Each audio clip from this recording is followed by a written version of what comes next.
So ikaw, kayo, No, kasi kayo magde-decide. We jump.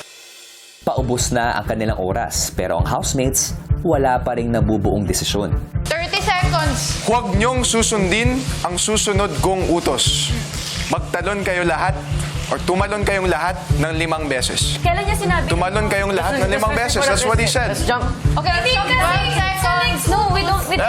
Then, Sophia, you might need to jump. Kaya nga, yung susunod. Ano? Sige, kayo mag-decide. Okay, so tatalon, hindi. Mabilis. Kayo bahala, wait, did that Wait lang, let's count. We can count. So tatalon. Wait lang, wala naman timer kung kailan Sure, natin kailangan. wait lang. Wait lang. Yeah, wala naman sinabi. Kayo mag-decide. Kayo, kung tatalon ba o hindi? Kasi what's the point ako mag-uutos siya ng after kung hindi natin sundin? Yeah, Feeling that's ko the trick. hindi ito yun. Yeah. So, we gotta... So kayo mag-decide. Mag-jump o hindi? Ako jump. O sige, kayo Ikaw. Ready? Okay, let's jump. Kayo, ano kayo? Jump? Jump. Hindi ko hindi mag-jump. Ako din. Wait, again. Huwag niyong susundin ang susunod kong utos. That's the... Magtalon kayo o tumalon kayo ng 5 beses.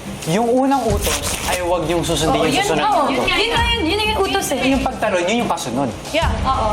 Since majority naman, hindi. Kasi, pero bakit nyo naisip na Paano kailangan naisip? ito? Kasi Bakit ang naisip? sa amin susunod pa na utos. Yeah. Ito yung utos ngayon eh. Yeah, same. I agree with Miguel. I think we should jump. Okay, ako din jump. Sige, let's jump. Just jump. If we go down, then we go down together. Seryoso ba talaga? Legit na yan.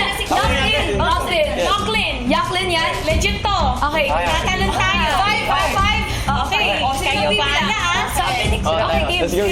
Okay, ito na si Kuya. 2, 1, go. 1, 2, 3, 4, 5.